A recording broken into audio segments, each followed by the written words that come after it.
This is InfoLive TV Headline News, November 25th. I'm Margot Dudkevich. Syria on Sunday accepted the U.S. invitation to the Annapolis Peace Conference and announced it was dispatching Deputy Foreign Minister Faisal al-Mikdad to head the delegation. The announcement came after Foreign Minister Tzipi Livni said upon arriving in Washington that Syria would be allowed to mention the issue of the Golan Heights in a statement, but its future would not be discussed at the summit. Hezbollah joined Iran on Sunday in denouncing the upcoming Annapolis summit, calling it a media show in support of Israel. Iran on Sunday said the Middle East Peace Conference would result in the erosion of Palestinian rights. Hezbollah's deputy chief Sheikh Naim Qassem called Annapolis a media political show. Jerusalem police lifted a red alert that had been enforced throughout the day in the wake of intelligence warnings of an impending suicide bomb attack in or around the capital. Police conducted spot checks on vehicles entering Jerusalem and patrols were increased outside the capital. On Monday, the eve of the Annapolis summit, security forces will raise the terror alert nationwide.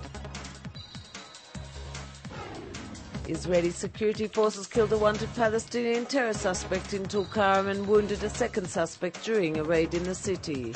In Gaza, soldiers shot and killed 5 armed Palestinians in 2 separate incidents. 3 spotted approaching the North Gaza security fence near areas, and 2 approaching soldiers operating in central Gaza. At least 3 Qassam rockets were fired at Israel during the day. Political leaders are ready to make concessions in talks with the Palestinians in order to improve their public image and are assisted by the media in doing so, former Chief of General Staff Lieutenant General Moshe Ya'alon said in an interview with Army Radio. Politicians have learned that if they lead a move, they will receive support in the media, he said. American businessman Ronald Lauder is among those funding a $1 million campaign against the division of Jerusalem. The organization, One Jerusalem, headed by former Minister Natan Sharansky and Yechiel Leiter, is expected to launch the campaign ahead of Annapolis. Another campaign against the division of the Camp Hospital has also been launched. Organizers will hand out 500,000 golden ribbons to residents. Elsewhere on InfoLive TV, the future status of Jerusalem could make or break Annapolis. And the security barrier and checkpoints, a question of life or death. And residents in Gaza and Jerusalem protest for and against Annapolis.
InfoLive.tv, live on your mobile phone. Do you want to keep ahead of the news and receive updates on what is happening in Israel? InfoLive.tv offers you a unique service, regular video news updates, free of charge on your cell phone. To sign up, enter our website at www.infolive.tv and click on the Mobile Services banner. Today, the whole world talks about Israel, but who broadcasts from Israel to the world in 4 languages, live from Jerusalem? InfoLive TV, the first international Israeli television channel that operates 24 hours a day, 7 days a week. Follow current events in Israel and the Middle East. Video features, interviews, news programs and news briefs live as history unfolds. If you want a direct link to Israel, access infolive.tv.